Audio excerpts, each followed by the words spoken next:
আমি যখন ক্লাস 10-এ পড়ি তখন প্রথম প্রেম করি আর কি। প্রেমে পড়লে যা হয় আর কি। তা প্রেমে পড়লে তো মানুষ আনন্দের গান শোনে, আমি কষ্টের গান শুনতাম। যদি কখন ছেঁকা খাই তাহলে এই গানটা তো শুনতে হবে। তাই সেই দিক দিয়ে কি হচ্ছে, আসিফ ভাইয়ের গানগুলো চুজ করে নেওয়া হয়েছিল আর কি। তো তখন আমার ফাইনাল অ্যাকাউন্ট, যারা আমি যেহেতু কমার্সে ছিলাম, আমার হিসাব বিজ্ঞানের ফাইনাল অ্যাকাউন্টে একটা বড় একটা চ্যাপ্টার থাকে 20 মার্কসের। তা আমি রেগুলার রাতে যখন আমি পড়তাম ভাইয়ের গান শুনতাম, আমার ফাইনাল অ্যাকাউন্ট মিলে যেত। হ্যাঁ, মিলে যেত। আমি যখন আমি এসএসসি পরীক্ষা দিতে, আমার অ্যাকাউন্ট মিলে নেই, ফাইনাল অ্যাকাউন্ট মিলে নেই।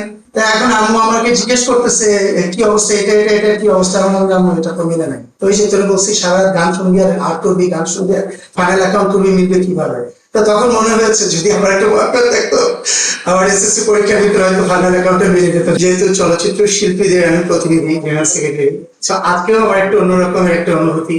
আর এখানে যে যারা বর্ষা আছে, আমার খুব পছন্দের সব মানুষ।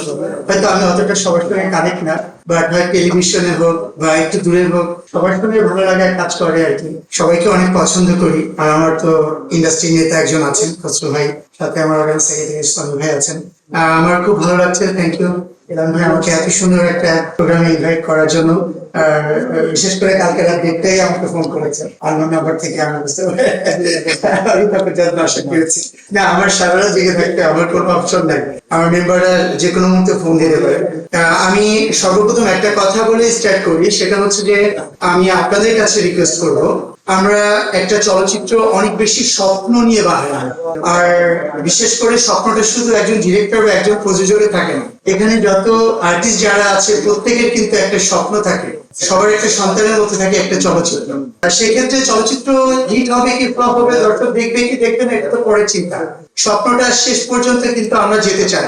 আপনাদের কাছে আমার আকুল রিকোয়েস্ট থাকবে একটা, সেটা হচ্ছে যে আজকে আমাদের ইন্ডাস্ট্রির অবস্থা খুবই খারাপ অবস্থা।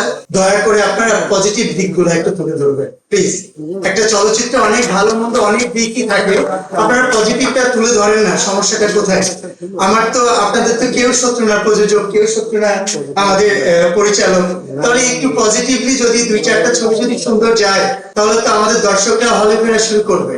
সেই দিকগুলো আমরা একজন আরেকজনকে মানে হ্যাটার্স এর মতো আমরা একজন আরেকজনের পিছনে লেগে থাকি, বা একজন জার্নালিস্ট ভাই যে কোনো কারণে হয়তো মনে কষ্ট নিয়ে পরিচালক বা প্রযোজকের পিছনে লেগে থাকে। দয়া করে আমাদেরকে এই জায়গাগুলো থেকে একটু স্যাক্রিফাইস করেন।